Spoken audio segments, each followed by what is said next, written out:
everyone. This is Rich making another video on XRP today. As usual, we're going to talk about XRP today, so I hope everyone is having a fantastic day wherever they are in the world. And this is where I have to begin. The first DFSA authorization for blockchain payments is obtained by Ripple.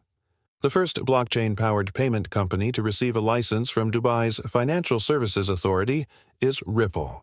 With this significant regulatory victory, Ripple is now able to provide cryptocurrency-based payment services in Dubai's financial center under official supervision. Additionally, that license is highly sought for. That license would be out of reach for many other businesses. More Ripple growth once more. And we witness it every single day all around the planet. People continue to believe that XRP won't be a valuable cryptocurrency since Tether can't pass the auditing required to become a U.S. stable coin, despite rail after rail being put in place. By the end of 2025, or the beginning of 2026, Tether now intends to introduce a stablecoin product in the U.S. "You know, I just want to see Tether blow up already," the CEO says. "Simply let it go. You should finish it now since it will happen eventually. In the upcoming months, coin regulations in the U.S. will be stable. Tether is unable to comply with those rules. They now intend to introduce a whole new product in its place. Furthermore, what will they do? Make that up as well and use it to support Bitcoin, as they currently are? We all know this is coming, and I believe it will be a black swan when it does, so I just want it to be over with. With Tether's demise, all cryptocurrencies will crash together. However, many of these cryptocurrencies will quickly recover. Today, May 2nd, Chris Elson of Ripple will meet with Paul Atkins, the chairman of the SEC. According to insiders, the SEC is almost ready to approve a spot XRP ETF. No insiders are present. Eleanor Tourette has not disclosed any information regarding Chris Elson's meeting with Paul Atkins, so I'm not even sure whether this has been confirmed yet. Furthermore, I doubt that the XRP ETF will be a factor in their meeting. More likely, it has to do with the final resolution of the Ripple vs. SEC lawsuit. Analysts predict that XRP will reach $17 with a huge monthly candle and then $55 following the breakout of the macro channel. These days, I notice a lot of people requesting $50 or more in XRP. I even went to look at the XRP chart. It remains at about $222. Because an XRP breakout is typically when this occurs. Suddenly, everyone thinks that the next stop will cost more than $50. However, this is a real possibility for this run. Nothing is truly preventing XRP from growing. So, give it some thought. Why can't 2025's run be as large as 2017's if 2017 was that big? There is nothing preventing that from occurring. People would immediately respond, well, the market cap in previous cycles. If utility starts driving the price of XRP, it doesn't matter. I'll emphasize that once more. Ripple made a reasonable offer to Circle. Prior to an IPO, Circle's valuation falls from $9 billion to $5 billion. Thus, it would seem that Ripple's offer was extremely reasonable. They were providing them with the entire worth of Circle's appraisal. And smoke extinguished this. A stablecoin superplay would be Ripple purchasing Circle. Circle just revealed a significant flaw in its impending IPO filing. Even after Circle paid $210 million to remove Coinbase from the consortium, Coinbase continues to get 50% of USDC's earnings. That is a huge loss of profit. Additionally, Ripple has the financial means and motivation to address it. It makes sense like this.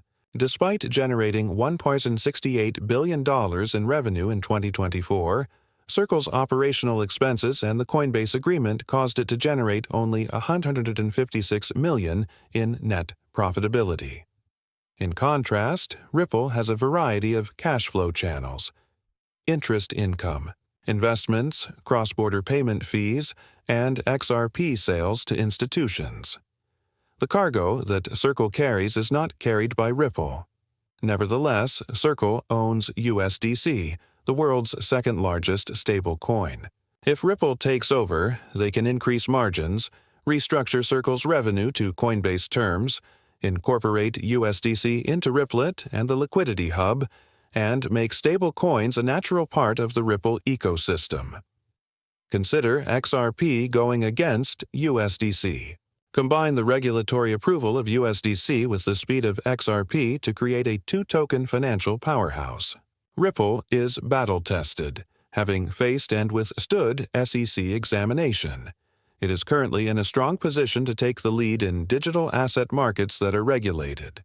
By purchasing Circle, Ripple immediately expands its already global infrastructure and gets access to more than $60 billion in circulating USDC.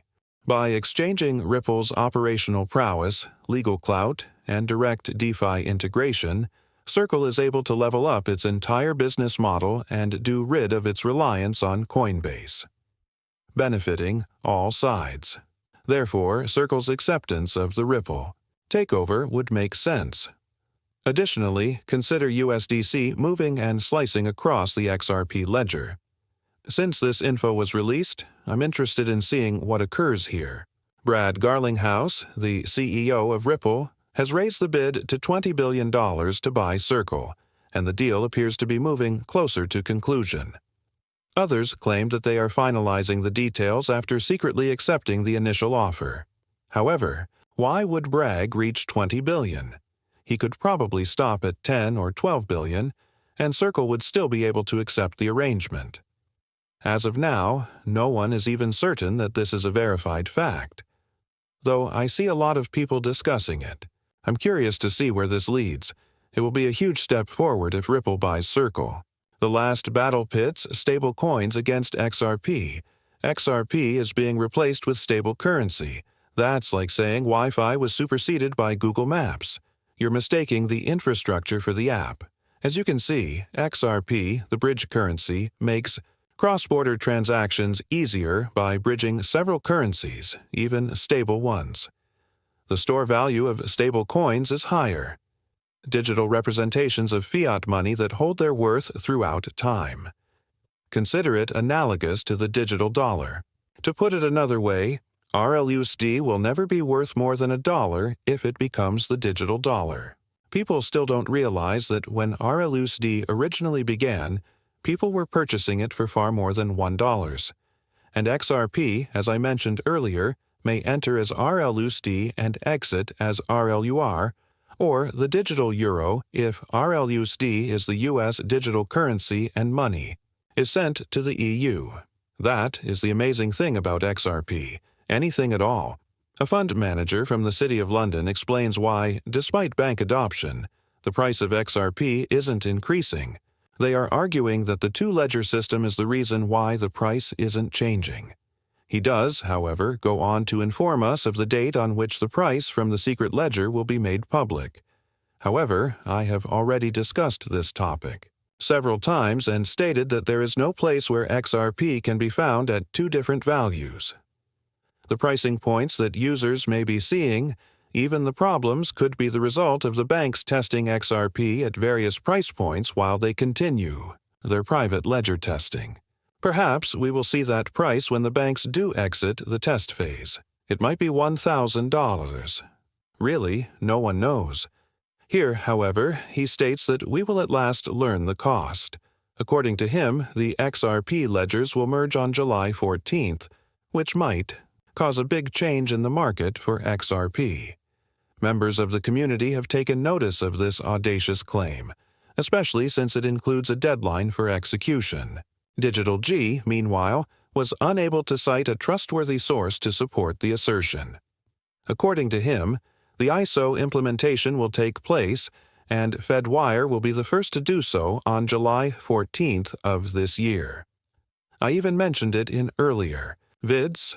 Fedwire, in my opinion, will give us our first glimpse of the direction that ISO-compliant cryptocurrencies will take because, if they are used with the ISO messaging, they will quickly gain a lot of traction and may indicate how quickly the prices of XRP, XLM, XDC, and other cryptocurrencies will change. For example, if there are two prices for XRP, wouldn't there also be two prices for XLM, and so on?